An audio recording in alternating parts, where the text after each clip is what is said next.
Hey everyone, welcome back to Corporate Decoder. Today we're diving into the latest shareholder report from Old Westbury Funds Incorporated. And let me tell you, there are some interesting numbers and strategies in here that paint a pretty clear picture of where these funds are headed. This is their certified shareholder report for the fiscal year ending the 31st of October 2025. Think of it as a yearly checkup for several different investment funds managed by Bessemer Investment Management LLC. We're going to look at what drove their performance, what they invested in, and what some of the key numbers are from their financial tables. If you are an investor or just curious about how these big funds operate, stick around. And hey, if you like getting these kinds of deep dives from corporate filings, make sure you are subscribed. We also have a Discord community linked in the description below where we break down more of these documents. Let's start with the Old Westbury All Cap Core Fund. In this past year, global stocks did pretty well, thanks in part to a strong economy and a lot of excitement around new technology and artificial intelligence. Both the US and international markets saw gains, with big US companies like Nvidia, Broadcom, and Microsoft really standing out. But even with a good market, this particular fund actually didn't keep up with its benchmark, its secondary benchmark. It grew by about 13.18%, while the benchmark grew by over 22%. So we saw some good contributions from areas like consumer staples and communication services, where stock selection was strong. Companies like Walmart helped lift performance. And even though technology had a rougher time for the fund with holdings like Gartner and Motorola Solutions underperforming, not owning some of the biggest winners like Palantir and Oracle also hurt their relative performance. Looking at the long-term numbers, a $10,000 investment made back in 2015 would have grown to about $32,760 by October 2025. That is a decent chunk of change, but it significantly trailed its blended benchmark, which would have grown to nearly $37,000. So, good returns, yes, but not as good as the market as a whole. What else is interesting here? The fund manages over $3.5 billion in assets, holds about 102 different investments, and the portfolio turnover rate, which means how often they buy and sell holdings, is around 38%. That is relatively low, suggesting a more stable, long-term approach. Where did they put their money? Information technology is the biggest slice at almost 31%, followed by communication services and healthcare, both around 10.8%. This makes sense given the market's recent focus on tech and who are their biggest bets. Nvidia is number one, making up over 7% of the fund's net assets. Microsoft, Alphabet, and Apple are also in the top 10, along with Amazon and Broadcom.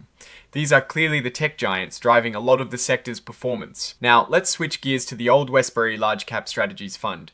This one also underperformed its benchmark, growing about 19.20%, while its secondary benchmark, the MSCI Acqui Large Cap Index, grew by over 23%. So, similar story here with a lot of global growth stocks outperforming. Things like their exposure to pharmaceutical themes through companies like Novo Nordisk and Galderma, and technology hardware via Samsung Electronics did well. Their focus on materials and utility sectors also added positively. However, their exposure to the automobile manufacturing and electric utility sectors, plus underweight positions in important benchmark names like Tesla and TSMC, really weighed them down. And as if that wasn't enough, even an overweight in Nvidia detracted from their relative performance. It looks like sometimes even holding a strong company, but not enough of it can hurt when that company is a massive outperformer. On the long-term charts, a $10,000 investment from 2015 would have grown to about $25,001 as of October 2025. Again, a solid return, but significantly less than its benchmark, which would have grown to over $30,500. The fund has lost about 4% a year compared to its benchmark over the last 10 years. That is a significant difference for long-term investors. This fund is much larger, with over $26 billion in assets under management. It holds over 500 different positions, and their portfolio turnover rate is about 48%, meaning they're a bit more active in trading than the all-cap core fund. Information technology is still the largest sector at nearly 29%, followed by industrials and consumer discretionary. Nvidia also leads here, but Microsoft, Alphabet, and Apple are all very prominent, showing a similarity in their top picks with the all-cap core fund. Moving on to the small Soiniamp mid-cap strategies fund. This fund also saw underperformance, gaining about 13.77% versus its benchmark 16.71%. Global small to mid-cap growth stocks did better than value P. What contributed to performance? Peep the portfolios managed by Pollen Capital Partners and Acadian Asset Management were top performers. They benefited from exposure to gold mining companies like Evolution Mining and Perseus Mining, and retail companies like Alibaba Group. P what detracted from performance. Veep, however, Portfolios managed by Bessemer Investment Management itself and Champlain Investment Partners were detractors. They were negatively impacted by exposure to application software companies and being underweight in strong secondary benchmark names within aerospace and defense. That is an interesting point. Holding companies that are doing well but having a small position can hurt performance. P cumulative returns of a hypothetical $10,000 investment as of the 31st of October 2025 CVP. Looking at the long-term numbers here, a $10,000 investment from 2015 would have grown to over $19,100 by October 2025. Compare that to its benchmark, the MSCI ACWI SMID Cap Index, which would have grown to over $23,000. This fund has lagged its benchmark significantly over the past 5 and 10 years, returning about 6.5% annually versus the benchmark's 11.2% for 5 years and 8.7% for 10 years. That is a big gap for small and mid-cap investors. P fund statistics as of the 31st of October 2025 TMP, this fund is also substantial, managing nearly $9 billion in assets. It holds a lot more companies, about 2,088, and has a much higher portfolio turnover rate at 61%, indicating a more active management style to try and capture opportunities in the smaller company space. Key country weightings as a percent of net assets as of the 31st of October 2025 TAP. The US makes up about 38% of the holdings, but Japan is a large chunk too at over 12%, followed by China and the United Kingdom. This shows a global diversification strategy. P top 10 holdings as a percent of net assets as of the 31st October 2025 TNP. Interestingly, their top holding is the VanEck Junior Gold Miners ETF, making up 3% of the fund. This tells us they have a significant bet on gold miners, which can be a volatile sector. Other top holdings include biotech ETFs and some individual companies like Keysight Technologies and Alibaba Group. P Material Fund changes steady. P. There were some significant changes here. Artisan Partners and Champlain Investment Partners are no longer sub-advisors. This suggests a reshuffling of management which could impact future performance. Bessemer Investment Management LLC did commit to waiving advisory fees to maintain a certain expense ratio, which is good for shareholders. P Old Westbury Total Equity Fund, OTEX EBP, this fund only started in February 2025, so it is very new. It underperformed its benchmark, the MSCI ACWI IMI Index, by about 5% in its short reporting period. Technology and communication services were the market leaders, and global growth stocks did better than value. P. What contributed to performance? MEP contributions came from US tech giants like Microsoft, Nevada Edia, and Broadcom, and strong stock selection in healthcare and communication services sectors. Developed Europe also helped regionally. P. What detracted from performance? Dundee Pip on the flip side. Cash positions were a drag due to a rising market, and strategies managed by Sands Capital and IKEA Investment underperformed. Underweight positions in lower quality and smaller cap benchmark names also hurt relative returns, and stock selection in financials, information technology, and industrials detracted from performance. P cumulative returns of a hypothetical $10,000 investment as of the 31st of October 2025 T, since its inception in February 2025. A hypothetical $10,000 investment grew to about $11,280, while the benchmark grew to almost $11,800. It is early days, but this fund has some ground to make up to catch its benchmark. P fund statistics as of the 31st of October 2025 FindyP. This is a substantial fund with over $900 million in net assets. It holds over 480 positions with a moderate portfolio turnover rate of 25%.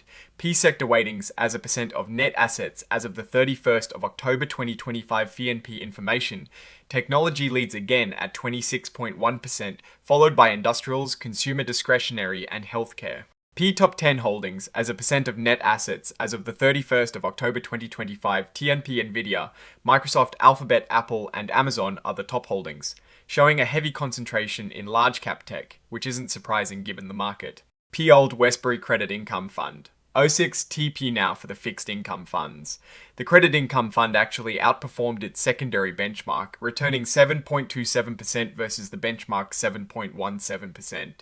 The overall fixed income market did well due to contained inflation and the US Federal Reserve starting to cut interest rates. P. What contributed to performance? MEP lower interest rates helped boost fixed income assets, and a resilient economy with resilient company earnings supported fixed income spreads.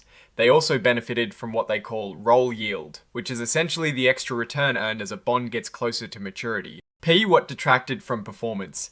PEEP, a flat yield curve, meaning there wasn't much difference in interest rates between short-term and long-term bonds, hurt their barbell approach, which is a strategy of holding both short and long-dated securities. This flat curve reduced the benefits of roll yield. Peak cumulative returns of a hypothetical $10,000 investment as of the 31st of October 2025 Tironi fee. This fund started in October 2020. A $10,000 investment made then would be worth about $10,470 by October 2025, while the benchmark would be just under $10,000. So, this fund has managed to deliver positive returns and outperform its benchmark since inception. P-Fund statistics as of the 31st of October 2025. This fund is a good size with over $2.4 billion in assets.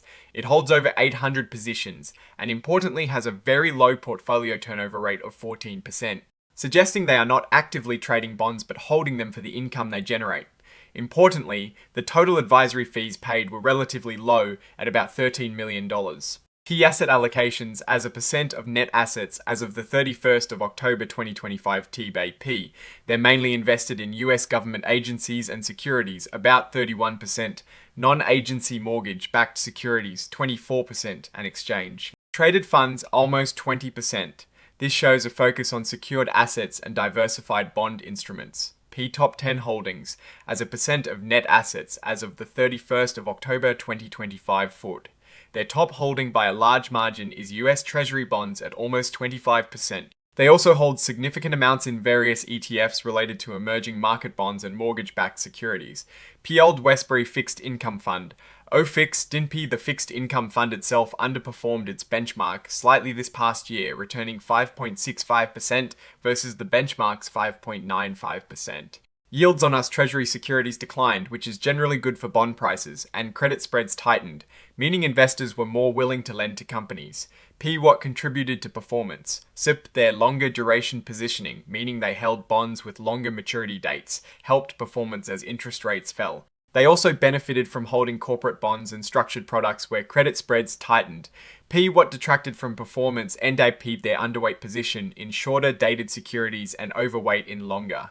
Dated securities hurt them as interest rate declines were more pronounced in the shorter end of the yield curve. Cumulative returns of a hypothetical $10,000 investment as of the 31st of October 2025 20p since 2015.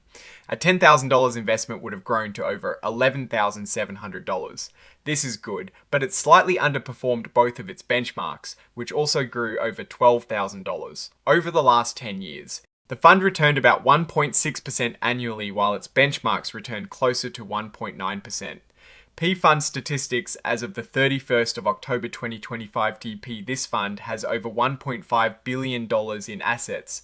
It holds 150 positions, which is a more concentrated portfolio than the Credit Income Fund. The portfolio turnover rate is quite high at 84%, suggesting they actively manage their bond holdings. Advisory fees paid were around $4 million, which is reasonable given the assets.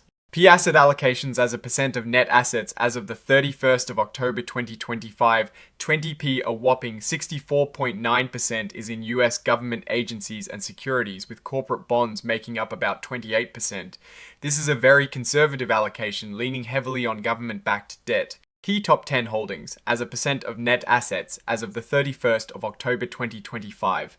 50p US Treasury notes dominate here, accounting for over 62% of the fund. This makes sense for a fixed income fund focusing on stability.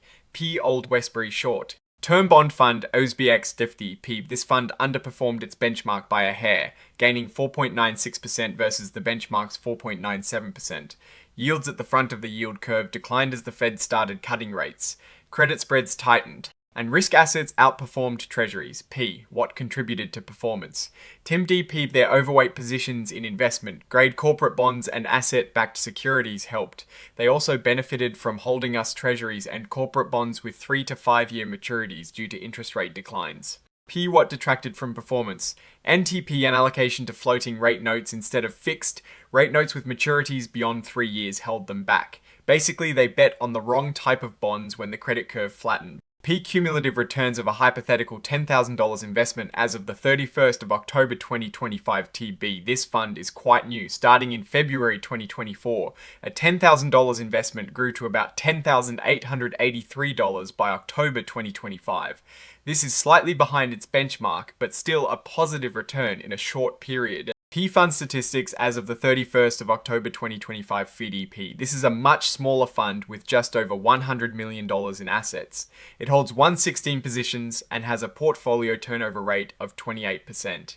Notably, the total advisory fees paid was zero. This is because Bessemer Investment Management LLC has contractually committed to waive advisory fees through October 2028 to keep the net operating expense ratio at 0.37%.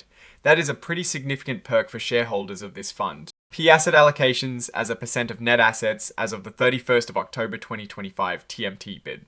It is heavily weighted towards US government agencies and securities, nearly 58% with corporate bonds around 34%. This is a very safe short-term focus. P top 10 holdings as a percent of net assets as of the 31st of October 2025 TNP as expected US Treasury notes dominate at over 56%. The next biggest holding is an ETF focused on emerging markets bonds, which is a bit more aggressive for a short-term fund. P Old Westbury Municipal Bond Fund. OMBX to P, the municipal bond fund underperformed its benchmark, gaining 4.04% versus the benchmark's 4.61%. The municipal bond market saw strong demand from investors looking for attractive tax-exempt yields. And supply was also high. P what contributed to performance. The P maintaining a longer duration posture than its benchmark helped, as did a favorable supply and demand mix and attractive tax-adjusted yields. The investment team believed the Fed's rate cuts would drive demand for municipals as a flight to quality trade. P what detracted from performance. WT the credit rating profile of the fund's holdings, specifically an overweight to AAA and a credits funded by an underweight to AA credits, created a drag. AAA spreads compressed less than comparable AA and spreads. P cumulative returns of a hypothetical $10,000 investment as of the 31st of October 2025 FIMP, a $10,000 investment, since 2015 would have grown to over $11,500. This is decent, but it lagged both of its benchmarks. Over the last 10 years, it returned about 1.42% annually, while its benchmarks returned closer to 1.8% or 2.4%. P Fund statistics as of the 31st of October 2025 CVP. This is Old Westbury's largest fund with over $4.3 billion in assets.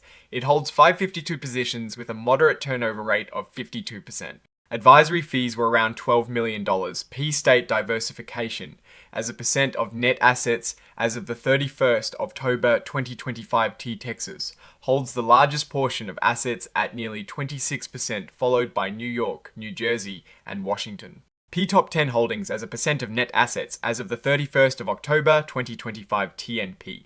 Their top holdings are all specific US state or municipal bonds, which is expected for a muni bond fund. P Old Westbury California Municipal Bond Fund.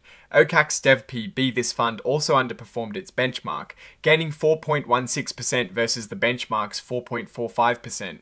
California credit specifically saw strong demand due to the state's high tax burden with new issues pricing at tighter spreads. P what contributed to performance. BP similar to the National Muni Fund. Their longer duration posture was a positive, favorable supply-demand dynamics, and attractive tax. Adjusted yields were also key. P what detracted from performance. VP their credit rating profile. With overweights to AAA and credits and underweights to AA credits, caused a performance drag as AA spreads compressed less than AAA and spreads for California municipals. P cumulative returns of a hypothetical $10,000 investment as of the 31st of October 2025 to meet this. Fund started in December 2018. A $10,000 investment would now be worth about $11,249. This is trailing its broader US municipal benchmark, but is performing similarly to its specific California benchmark. P Fund statistics as of the 31st of October 2025 CB. This fund is about $388 million in assets, holds 109 positions, and has a reasonable turnover rate of 24%.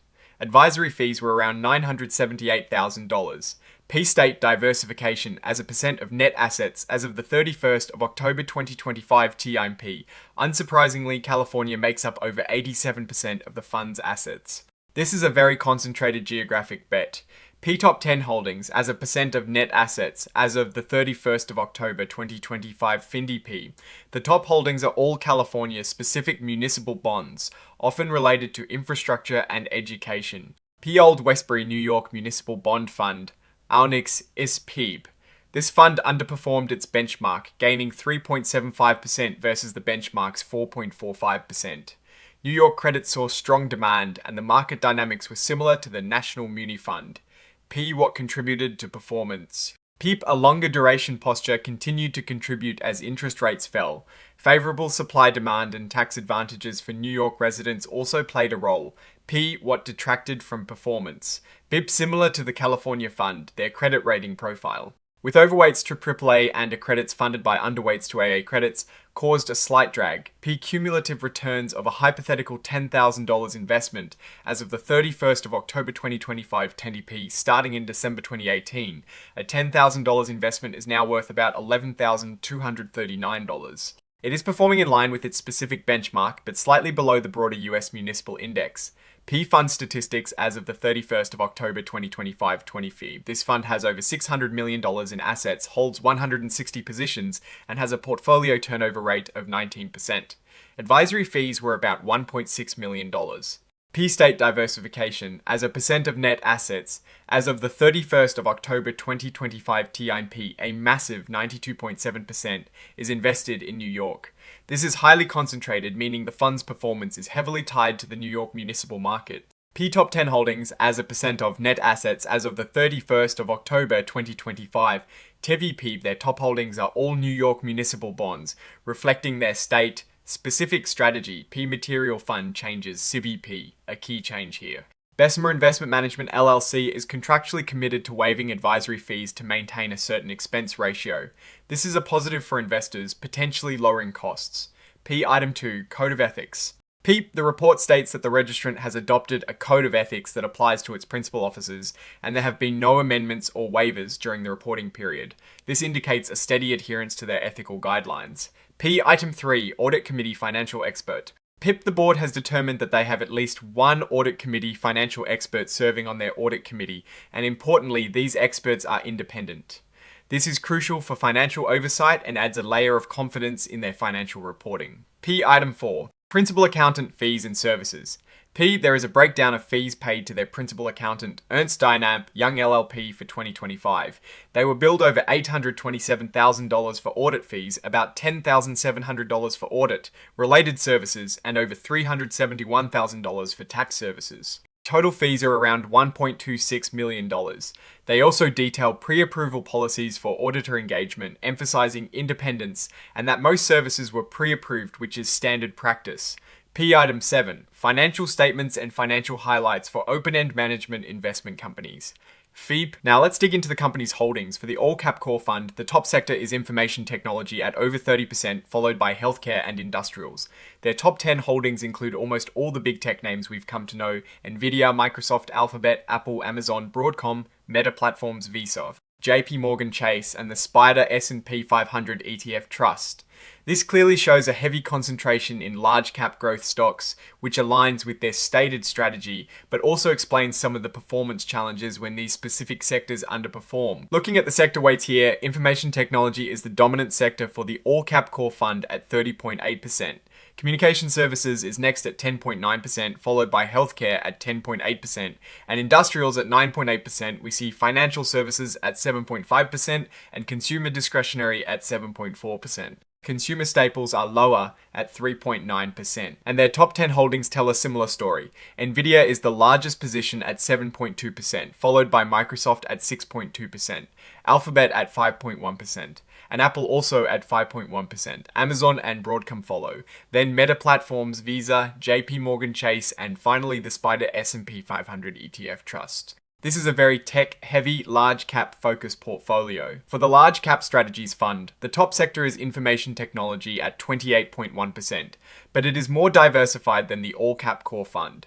Industrials are at 10.7%, consumer discretionary at 10.3%, and banks at 9%. Communication services and healthcare are next, around 8.8%. Nvidia is also the top holding here at 6.7%, followed by Microsoft at 5.0%, Alphabet at 4.4%, and Apple at 4.0%. Their top 10 list is also quite tech-heavy, but it also includes JP Morgan Chase and Chevron Corp, indicating a slightly broader sector exposure compared to the other tech. Focused funds. For the small Sumbiamp Mid-Cap Strategies Fund, the United States forms the largest portion of their country weightings at 38.3%. Japan follows at 12.2%, then China at 5.2%, and the United Kingdom at 4.9%. This indicates a global approach, but with a strong US core. The top holding here is the VanEck Junior Gold Miners ETF at 3.0%, which is quite interesting for a small and mid-cap fund. Then we see the Spider S&P Biotech ETF, followed by Keysight Technologies, ESAB Corp, Nasdaq, Steris PLC, Alibaba Group, Pure Storage, Utilities Select Sector Spider Fund, and Clean Harbors. This list is more varied than the large cap funds, showing exposure beyond just tech giants. Looking at the sector weightings for the total equity fund, we see information technology at 26.1%, industrials at 11.9%, consumer discretionary at 9.5%, and healthcare at 9.0%.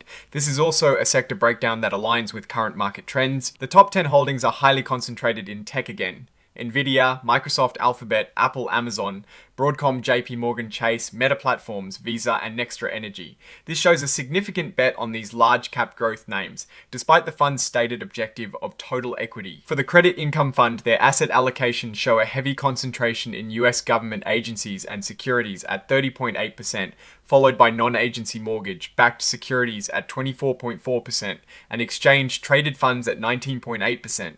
This leans towards very safe government-backed assets. US Treasury bonds are their largest holding at 24.7%, followed by several iShares ETFs related to emerging markets bonds and mortgage-backed securities. This confirms their strategy of investing in a mix of secure government debt and broader fixed income instruments. The fixed income fund is heavily concentrated in US government agencies and securities at a massive 64.9%. Corporate bonds are the next largest category at 28.4%. This is an even more conservative allocation than the credit income fund. Key top 10 holdings as a percent of net assets as of the 31st of October 2025, TVIN PUS Treasury notes are their overwhelming top holding at over 62%. This fund is almost entirely focused on US government debt, aiming for capital preservation above all else. P. What did the fund invest in? For the short-term bond fund, asset allocations show us government agencies and securities at 57.4%, corporate bonds at 34.6%, and asset-backed securities at 7.0%. This is aligned with a short-term strategy focusing on safety and liquidity. P Top 10 holdings as a percent of net assets as of the 31st of October 2025 TP. US Treasury notes are dominant at 56%. The next largest holding is an ETF for emerging markets bonds, which is a bit surprising for a short-term fund. It seems they are trying to add income or yield with a small allocation to higher risk assets. P Material Fund changes to fee notably. The short-term bond fund has zero advisory fees paid, a result of the expense waiver. This is fantastic news for shareholders. However, they added a developing market country's risks disclosure, meaning that while the fund is short-term, they are still acknowledging potential risks from global markets. P. What did the fund invest in TPTP? The municipal bond fund shows a highly diversified state allocation, with Texas at 25.9%, New York at 8.4%, and several other states in the single digits. This is a good sign of diversification. P Top 10 holdings as a percent of net assets as of the 31st of October 2025 DINP. Their top holdings are specific municipal bonds from states like Washington, Ohio, and New York, which is expected for this kind of fund P. What did the fund invest in? Fee for the California Municipal Bond Fund. California dominates the state diversification at 87.2%.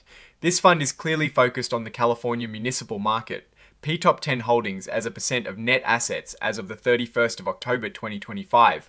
Their top holdings are exclusively California municipal bonds. Reinforcing their focus strategy, P Material Fund changes. Sudin P Bessemer Investment Management, LLC has contractually committed to waive advisory fees for this fund, similar to others, which is a positive for cost-conscious investors. P. What did the fund invest in? PEEP, the New York Municipal Bond Fund, is overwhelmingly invested in New York at 92.7%.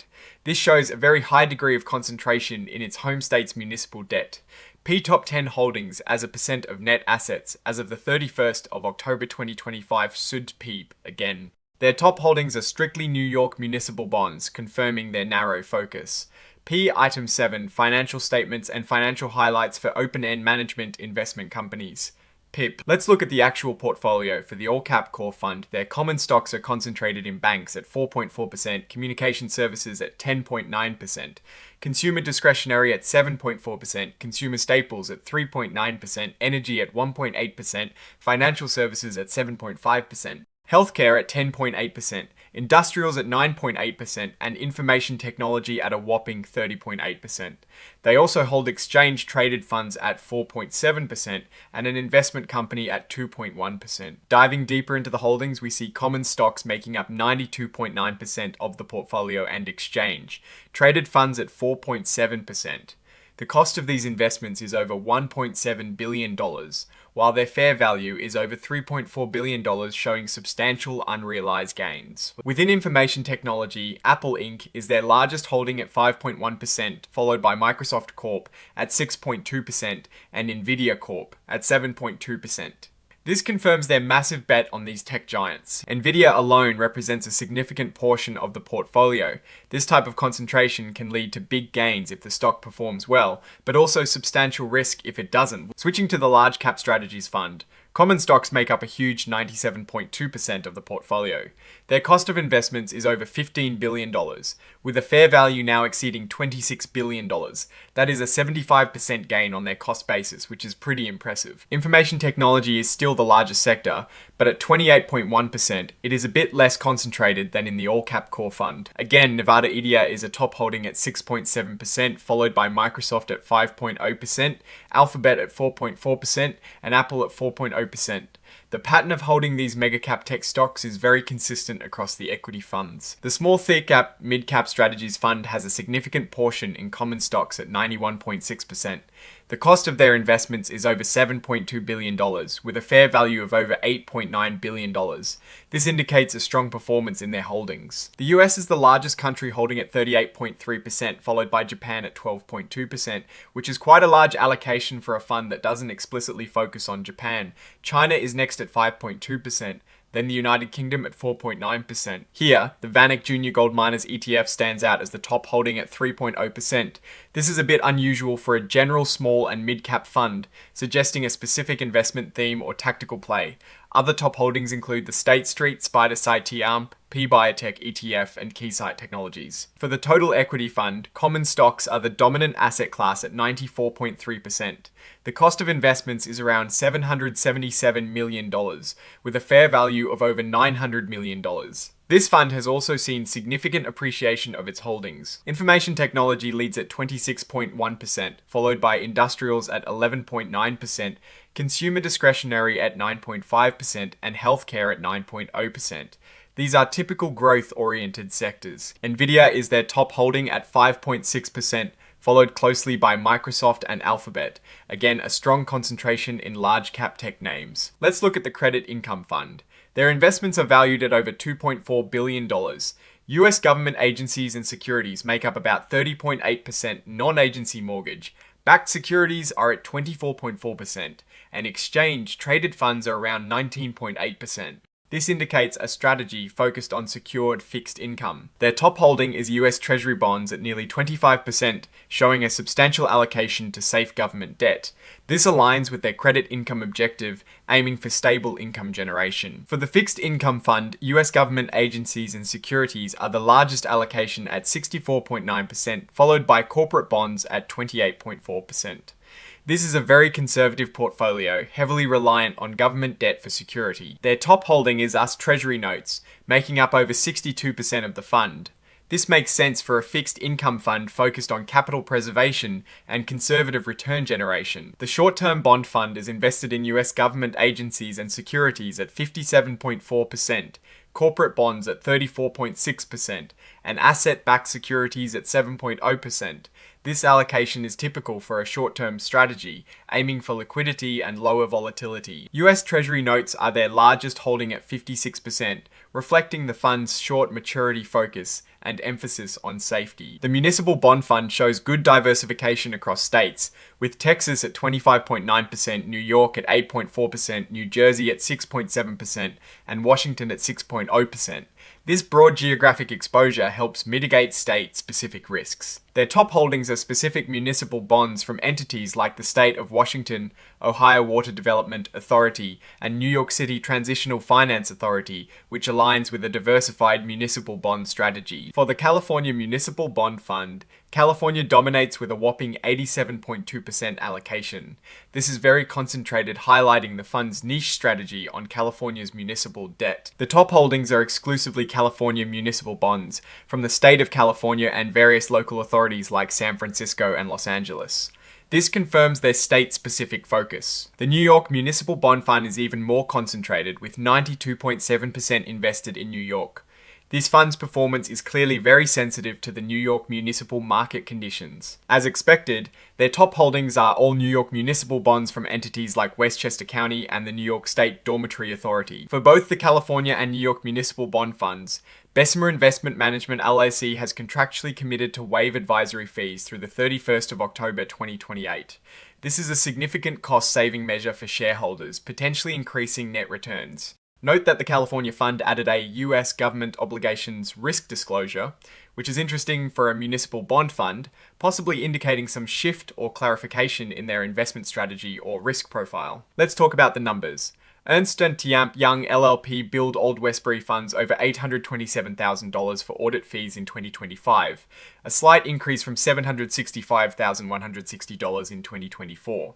Audit-related fees were around $10,700, tax fees were over $371,000, and other services added about $58,000. The total fees are substantial, but not unusual for such a large investment company. Importantly, the audit committee pre-approves all these services, ensuring they don't compromise auditor independence. Looking at the actual holdings for the All Cap Core Fund, their common stocks are valued at over $3.4 billion against a cost of $1.7 billion, showing strong unrealized gains. Exchange-traded funds add another $166 million. The big story here is the concentration in information technology, at about 30.8% with giants like Nvidia. Microsoft, Alphabet, and Apple being the top holdings. This is a very tech-heavy strategy. For the Large Cap Strategies Fund, common stocks alone are valued at over $25 billion, with a cost of just over $15 billion. That is a lot of unrealized gains. The top sectors are information technology, industrials, and consumer discretionary, but the diversification is much broader than the All Cap Core Fund, with over 500 holdings. The Small Thipiamp Mid-Cap Strategies Fund has common stocks valued at over $8.1 billion against a cost of $6.6 billion. This is a broader portfolio with over 2,000 holdings, showing a global diversification with significant allocations to the US, Japan, and China. The notable top holding here is the VanEck Junior Gold Miners ETF, suggesting a specific play on mining stocks. The Total Equity Fund, despite being new, has common stocks valued at over $854 million. Information technology is the largest sector, but it is followed by industrials and consumer discretionary, indicating a somewhat more balanced approach than some of the other equity funds. Similar to the large cap funds, Nevada EDIA, Microsoft, and Alphabet are top holdings. The Credit Income Fund has a vast portfolio with over 800 holdings. Their preferred stock holdings are small at 0.2%, reflecting their focus on debt. The bulk is in asset-backed securities at 14.3%, and incredibly, non-agency mortgage-backed securities make up a huge 24.4%. US Treasury bonds are their largest single holding at 24.7%, and they also have significant holdings in ETFs focused on emerging market debt. This suggests a strategy aiming for yield, but with some riskier assets like mortgage-backed securities and emerging market debt. The Fixed Income Fund is by far the most conservative, with over 64% in US government agencies and securities, and the vast majority of that is US Treasury bonds. This clearly aligns with its name and suggests a strong focus on safety. The short-term bond fund is also quite conservative, with nearly 58% in US government agencies and securities, and about 35% in corporate bonds. This allocation is typical for a fund prioritizing capital preservation and liquidity. The Municipal Bond Fund shows a reasonable state diversification, with Texas leading at 25.9%, followed by New York, New Jersey, and Washington. The California Municipal Bond Fund is extremely concentrated, with 87.2% of its assets in California municipal bonds. This means its performance is highly tied to California's economy and its muni market. Similarly, the New York Municipal Bond Fund is even more concentrated, with 92.7% of its assets in New York municipal bonds. This level of concentration is a key risk factor to consider for investors in these state-specific funds. Looking at the financial highlights for the All Cap Core Fund, net assets are over $3.5 billion. The total return in 2025 was 13.2%, which sounds good in isolation, but as we saw, it trailed its benchmark. Their expense ratio after waivers is extremely low at 0.95%, which is a positive. The Large Cap Strategies Fund is massive, with over $26 billion in net assets. Their 2025 total return was 19.2%. Again, solid but below its benchmark. Their expense ratio after waivers is 1.10%, which is reasonable for its class. The Small 30 Amp Mid Cap Strategies Fund has nearly $9 billion in assets. Its 2025 return was 13.8%. Notably, its expense ratio after waivers is 1.10%, but the total advisory fees paid were $70 million, which is substantial. Their turnover rate is also high at 61%, suggesting active trading. We also saw significant changes in sub-advisors for this fund, which could impact strategy moving forward. The total equity fund is new, starting in February 2025. It has $905 million in assets. The report shows 12.8% total return, but importantly, it notes net investment loss of nearly $3.2 million. This is common for a new fund, but something to watch. The Credit Income Fund has over $2.4 billion in assets. Its total return was 7.3% in 2025, beating its benchmark. Its expense ratio after waivers is very low at 0.85%. This fund has a conservative investment allocation heavily weighted towards us government agencies and securities and mortgage-backed securities. This fund has about $1.5 billion in assets. The total return was 5.7%, slightly below its benchmark. Its expense ratio after waivers is the lowest among the bond funds at 0.57%, reflecting its conservative strategy, and importantly, it is heavily invested in US Treasury notes. The short-term bond fund has the smallest asset base at just over $100 million. Its total return was 4.96%, very close to its benchmark. What is striking here is the zero advisory fees paid, thanks to the expense waiver. That is a huge win for shareholders. This is the largest municipal bond fund at over $4.3 billion in assets. The total return was 4.04%, underperforming its benchmark. Its expense ratio after waivers is 0.57%, and it shows a good diversification across states, which is a positive sign. So, what is the overall takeaway from this filing? Old Westbury Funds manages a diverse range of investment products, from large cap tech to short-term bonds to state-specific municipal debt. While some funds, especially the equity ones, have struggled to keep pace with their benchmarks recently, the bond funds, particularly the credit income and short-term bond funds, have shown solid performance and cost advantages due to expense waivers. The high concentration in tech for the equity funds is a clear strategy, but also a notable risk. The municipal bond funds are highly concentrated geographically, which is something potential investors should be aware of.